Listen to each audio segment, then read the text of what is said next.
first time I saw Reggie Ho, it was more of like, are you kidding me? Is he a football player? Ready to spill out onto the field. Fighting Irish of Notre Dame. We played on national TV every week. People know Notre Dame. People are shooting for Notre Dame.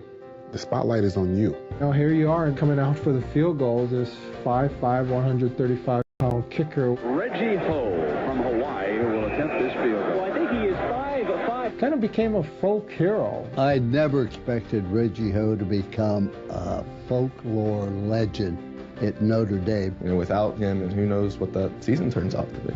I have nothing against Rudy. He's a fellow Notre Dame guy. But Reggie Ho deserves more than that. Reggie's a better story. Never did I think he would end up being our kicker. Never in the wildest dreams. First game was against Michigan in prime time. Notre Dame, Michigan. Can't get much bigger than that. He had to get his jersey, I think, in the bookstore. I know that his team had a jersey that fit him. When you see him going out there with the rest of the behemoths, you're just wondering, is he the student manager or what's his role there? 3 more for the Fighting Irish. We could not make anything happen with our offense. Plays perfect again. We could never quite get in the end zone, and we called upon Reggie. His third attempt is perfect. Then you have to kick the game winner with 1 minute, 13 seconds left. A 26-yarder.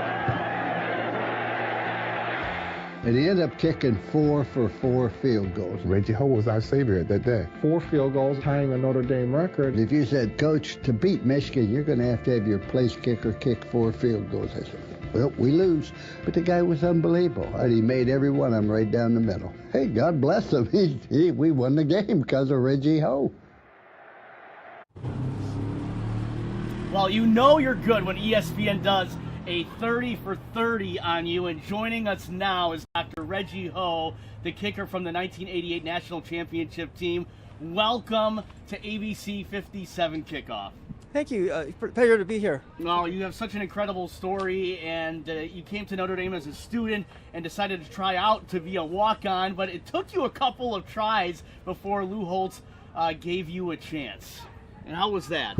Yeah, it was. I came here just to study, and then after my freshman year, I did pretty well in terms of grades. I got all A's except for an A- in psychology, and felt that there's more life in college than just studying. So I decided to try to walk up for the Notre Dame football team. But it took a couple of tries to get there. When did Lou finally give you that chance? Yeah, I made the mistake of going up to the secretary and asking several times, and finally I had a chance to figure out where the tryouts are going to be, and eventually we went through the tryouts, and fortunately I was able to make it along with Ted Grotto and Jim Sacco. Well, we're glad that you did. I know Lou was glad that you did too. We teased about having a 30 for 30 made about you. Something many people may not know is that actor and comedian Jeong of the Hangover, the Masked Singer community, he made his directorial debut making that 30 for 30 on you. What was that experience like, working with him and just having a 30 for 30 about your life? Yeah, it's quite an honor, to meet him. He's a physician himself, and he's a really great guy and a great person to work under and directed the film and everything. So it's a really wonderful experience. Well, once you earned that spot on the team, you made the most of it. Most famously in the '88 season against number 7 Michigan in the opener, you made 4 field goals. The Irish won 19-17. What do you remember most about that game, and how did it set up the rest of that incredible season for you? Yeah, the game, I think, look at it as more is a team effort. So we had Ricky Waters ran the punt return, and our offense, was able to get me close enough to kick the field goals and made it really easy for me. So it's really a team effort for us, and just going on from there to win the national championship. And nice way to start. He's downplaying it, but that is referred to as the Reggie Ho game, and that led into what became an undefeated national championship season. In that 1988 season, you went 32 of 36 on extra points,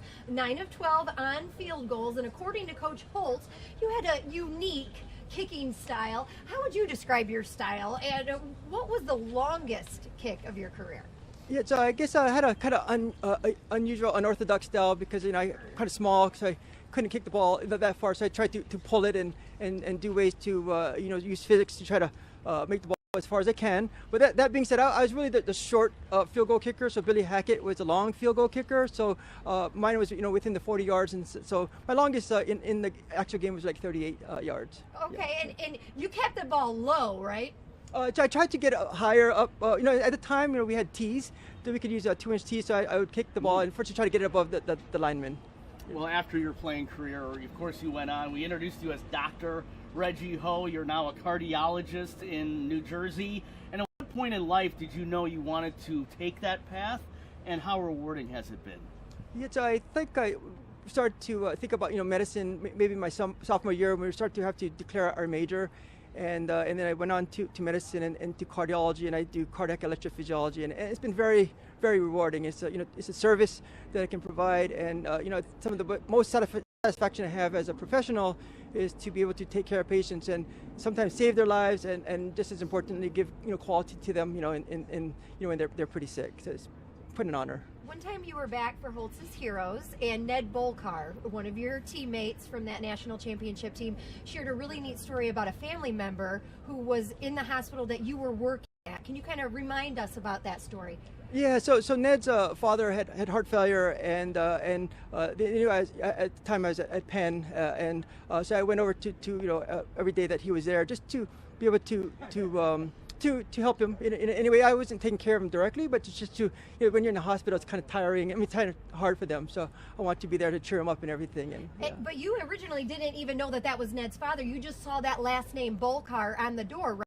The chart, and then started inquiring about that and decided to give him your time. That's correct. And it's on Bolkar, and I figure I'm going to ask if he's Ned's relative, and eventually found out that he was his father, and Ned found out that we were there. Well, and just a special day for you as well. Not just here to watch the football game, but also you're here with your family. Your son, he's actually applying to Notre Dame. How special is that? And I got to imagine you're giving him some encouragement, right? Come to Notre Dame. Absolutely. It'd be an honor for him if he can get into Notre Dame. It's a great time. So he's here to see the campus and enjoy the football team and everything. Yeah. And he's going to walk on as a kicker?